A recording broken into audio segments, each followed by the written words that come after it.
My name's Sean Finter, and I am going to take you through 8 ideas that I believe will dramatically impact almost every bar and restaurant. And I've put this process into place hundreds of times myself for clients, and it has a dramatic effect on not only business flow, but revenue and ultimately profitability. This might be the most profitable video you've watched in some time.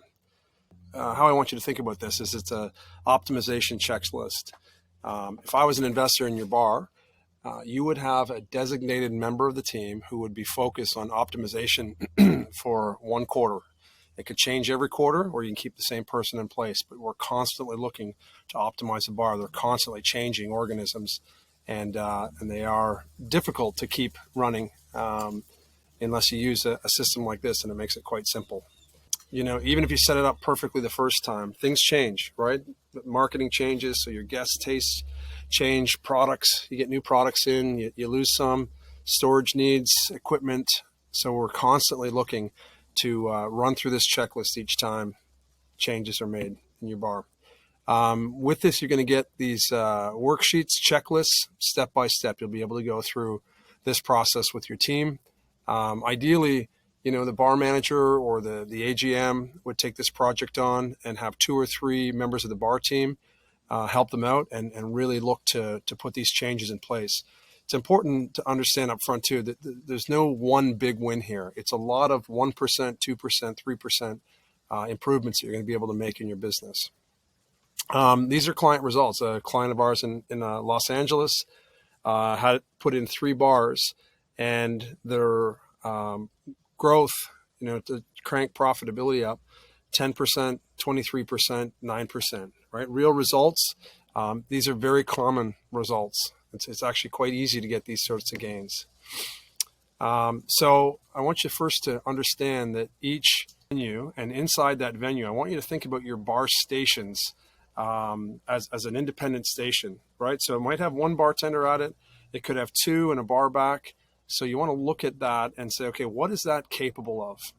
And as we think through this, you're going to find that every bar that you have has a revenue cap, which means no matter how many more people we push in the room, you can only get a certain amount of dollars per hour out over that bar. And once you hit it, that's what it looks like a ceiling gets created in the business. And what I want you to do is to pick a number. 20 is a great number to shoot for first, and see if you can raise that revenue cap up by 20%. Okay. And so we're looking to say, okay, if this is, station 1, station 2, station 3, each of these is going to peak out, and we're looking to push that envelope. There are 3 critical numbers that every single bar and restaurant operator should have front of mind. Number 1 is the optimal revenue that station could take in a peak hour block. Your typical peak hour blocks are 3-4 hours. So Friday night between 9 o'clock and 1 in the morning, let's say. That's a block. You want to look at what is that revenue ceiling in that business. And how I like to look at it is to go back about 12 or 13 weeks, look at that same block on Friday night and what happens during that time. And then you want to punch out the outliers. You might have a really high one. Maybe someone bought a bunch of champagne for a function and it skewed the numbers. You might have a really low one. You were short-staffed that night. So you take those outliers out and then look at that block and see what it's trading at, what it's capable of doing. And then, of course, understand that the total volume gets made up by individual bartenders handling your cash and your product. So you want to also understand their ability. Is that bartender capable of $600 per hour or $450 per hour? Very important when it comes to scheduling. So the 80-20 principle says that 80% of your business is typically done in about 20% of your hours of operation. So if you had a bar that was open from noon till 3 in the morning every day, you're going to find that, typically you take 80% of your revenue in 15 to 18 hours a week. That's your Thursday night, Friday night, Saturday night for 3-4 hours at a time, right? That's it. The other rest of the week is a lot of hours for a very little bit amount of money. Now, if you can get your revenue up by 20% and your bar is already profitable, typically venues that can do that double their profitability. So if you were making 5% net profits, you're now going to make 10% net profits. The reason for that is every dollar over and above that revenue cap is about 70% net margin, because all your rent's already paid, everything's covered, right? You're just driving more revenue, and you've got people waiting for those drinks. You're just having a hard time getting them. If your business does 100K a week and you're open 100 hours a week, you're typically doing 80% of your revenue in that 20 hours. So that's what we want to focus on. That's when the money's made, in those 20 hours. Peak trade, just means that it's continuous service. So a bartender's working next person, next person, next person. Doesn't have to mean 5 deep. It just means that there's no break, and then you're in a peak trade scenario. You've got opportunities to advance inside of that. So again, we want to drive that roof up there.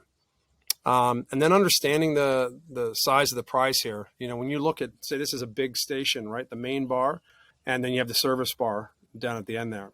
So you take the total of that, $400 an hour plus 400 plus 400. Service bar might do 600 because they don't have to interact with guests. And that's what your total beverage cap is, right? It's locked. It hits that ceiling. And then if you think about it, if in that time you did $5,000, you made a 10% net profit on that money, you make $500 during that 3-4 hour period. If you add $1,000 in revenue and you made 70% net margin because your fixed costs are already covered, now you're at $700, right? So you've made more money on the $1,000 increase than you did on the original $5,000. That's how this works. Okay. Now, while we're in the numbers here, I want you to think about the fact if a bartender is doing $600 per hour of beverages for you, that's $10 a minute or 16 cents a second, right? So if that bartender can do 16 cents a second, every second counts, right? Walking over there to get something for 10 seconds, that's $1.60. Coming back, $1.60 of drinks that aren't going in the register.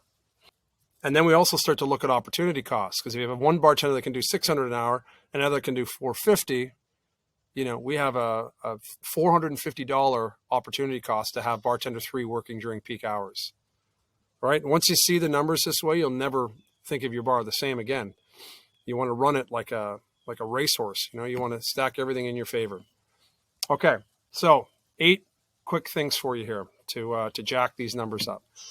Number 1, simple. Streamline your products. 80% of your sales also come from 20% of your items, right? So you've got a ton of stuff that you do not need in your bar, right? So you want to streamline. No dead stock. And what I did is lock in categories. So I say, all right, we have 6 gins, 10 whiskeys, whatever your numbers are. And if someone wants a new one in, they're going to have to tell me which one I'm taking out, and I'm going to run out of stock because we don't have any dead stock. One in and one out, right? Keep your product line tight. Don't tie your cash up in this, and teach your staff how to sell. You don't need 100 gins. Just have 5 great ones and have them sell that gin, right? Tell the customer why you have it, why you think it's special, why you think it's worth them trying. You want to clear the clutter, all the crap that gets put behind a bar. The cockpit in the bar is the most valuable real estate that you have. You want it to be clear of clutter, just focused. And then the cocktail list. I don't know why people think they need 60 drinks on a list. As a customer, I don't want to read 60 drinks. I want to know that you know how to make 10 or 15 amazing drinks, and I'll pick one of those and go with it, right? Most bars, the cocktail lists get created by the best staff and for the best staff. Your cocktail list needs to be wrapped around your weakest bartender, because that person has to make it during peak hours as well if they get scheduled. What you do is to take a guest and stretch them 40%. You don't need 100 new products that no one's heard of before. When they're in that decision corridor and the bar's 3 deep, you want to clear that corridor as quickly as possible.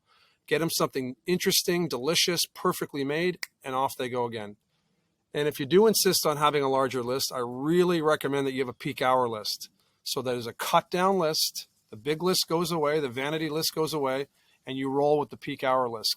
As a customer, I do not want to sit behind someone reading a list for 10 minutes while my friends are back at the table, right? So you want to churn that area as quickly as possible. Number 2, simply knowing your numbers and sharing your numbers.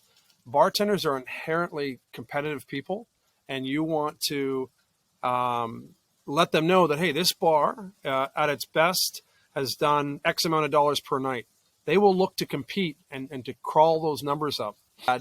We had never broken $4,000 on this little bar on a Friday or Saturday night. So we wrote $4,000, and within 3 weeks, someone did $4,100. 3 months later, they did $5,081, right? And again, that extra $1,000 from that one bar was worth about $700 in profit, right? So, they call it the Hawthorne effect. And the Hawthorne effect says that whatever you focus on and give attention to, it's going to get better. People know you're watching it, and they'll look to constantly evolve that number. So you just want to post your current revenue. You want to have your high score up there, the team, the people that accomplished that. And then you also want to give credit to the barbacks too. A barback can make or break a bar. So have the team that accomplished it and look to see how you might increase revenue in that business. Number 3, you want to shrink the work radius. So a bartender works in a cockpit behind a bar. And the typical rule is I've got a 6-foot wingspan. Typical rule is 1 step and a reach. So I can go 9 feet by just reaching and stepping, right? Anything more than that, if a bartender's stepping 2 or 3 times, it's too much. 16 cents a second. You want them on their feet, facing forward, pumping out drinks, right? So there's that 9-foot cockpit. And it really, and you want to look at what's in there, right? It's not just the products. You got to have your garnishes placed properly. The bar products, if there's a sink available to that, all of these things got to be inside that 9-foot reach. Now, if you find that the bartenders are wandering, what we do is we take a piece of tape, mark it 9 feet, and then have someone from the kitchen spend a few hours sitting at a high top, watching the bar during peak hours. And every time a bartender walks by that piece of tape, you write down what they were getting. It might be draft beer taps. They're only over there. It could be this particular product that happens to be used in a cocktail now that we never used very often before. It could be a tool that they're going to get. So you want to see what's possible to bring inside that area and just write everything down, have a meeting afterwards and see what you need to take out and what you need to put into that area. Number 4, bar standardization. If you watch some of the busiest and best bars in the world, the bartenders could literally work blindfolded, right? Every bar is the same. Every product's the same. They can reach behind. They know everything is in the right place, right? It costs nothing to standardize your bars. One of these little gizmos here for $30, it's incredible. You start putting par levels on, saying, hey, there's 4 bottles of Tanqueray here. This is there, and so forth, right? You get everything standardized. Your bartenders will resist it at first. They hate things changing, but you get it locked in and standardized, and it changes every season, right? Or every time you change your cocktail list. You want to look at every single aspect of your bartender, map it, document it, and make sure they stick by it. And it just increases that 16 cents a second, keeps putting money in the till. Number 5, this is heartbreaking for me to see. A lot of businesses manage their labor. They take the revenue of the bar and divide it by labor, come up with some made up percentage and try to stick to it. You want to do the opposite. You want to see how much labor you can add that keeps moving the revenue number, right? You want to find the amount of labor, not the least amount of labor, right? You've only got 20 hours a week to make your money. And the labor that we're talking about in most countries is minimum wage labor, right? So you want to see what you can do. So you want to add support staff, right? At all of my bars, we had bartenders, we had bar backs, and we had others, that helpers that would come in for 20, 30 hours a week, just during peak hours. They'd be an extra pair of hands to take the rubbish out. They could run and get ice. We had something broke in the ice well. That's another person that gets pulled in and just cranks stuff out. So yeah, you want to identify how many people is the optimal amount of people. And it's a difference between, revenue chess or checkers, right? A sophisticated operator is constantly looking to drive revenue, drive profitability, and you do that through hours and then smart hours. And it's really important to understand that, your 3 best people might not be the 3 best people to work together. You think about the American basketball team. We had all the NBA stars, and they got beat by Turkey or somebody, because they were a better team. But individually, they were certainly the top players in the world. So you want to assemble teams for performance and output and flow. I want to look at peak hour station revenue, and then how much labor gets applied to that. Some easy numbers here. If you're looking at 10 peak trade hours, hourly potential that could increase that alone is $200, right? You get $2,000, and that labor, even at $10 an hour. So if I'm going to give you $2,000 more in revenue for $100 in labor, you'd buy that all day long, right? Now there's a point of diminishing return. You can't just keep putting people on, but 95, 98% of venues have too little labor on during peak hours. So you got to make that adjustment. So like I said, a utility player, we trained all of our utility players to be able to work in 3 different positions: support the host, support the servers, support the bartender. Same in the back of house, support the dishwasher, support the line. So that one extra person can be amazing. You could have an extra host on, that could add revenue. You can have an extra bar back on, an extra bartender. And a lot of people say, oh, my bartenders are worried about the tips and everything else. You don't worry about your tips. It'll all work out. You know, if we're driving an extra couple thousand in revenue, that's going to be an extra $400 in tips for you guys. Number 6. Number 6 is, having a clipboard up in the bar and that 1%, asking your staff constantly think, what would make us 1% faster, right? So having benchmarks to say, this is what this bar should be performing at. Having all hands on deck. So during peak hours at my bars, we had this little green light that was in each room, and customers never noticed it. But when that light went on, that means no smoking, no eating, no sitting. I don't care if you're the GM, you're the owner. Up on the floor, let's get cranking cash in. Portable bar, could that add something? Batching, mini cocktails or mini bottles, keg cocktails, the speed menu I talked about earlier. So we're constantly looking, how could we add 1% more and get 1% faster? Last 2 things here, you want to make sure that you know what everyone's capable of. So I mentioned earlier, you could have a bartender, you have performance criteria, right? So it could be speed, pouring accuracy, number of cocktails they can make perfectly, whatever that might be. And you want to see, just good, better, best, right? So you want to have your best people and your best shifts. That makes sense. But I can tell you, most staff don't know who is the best. They know who's been there the longest and so forth.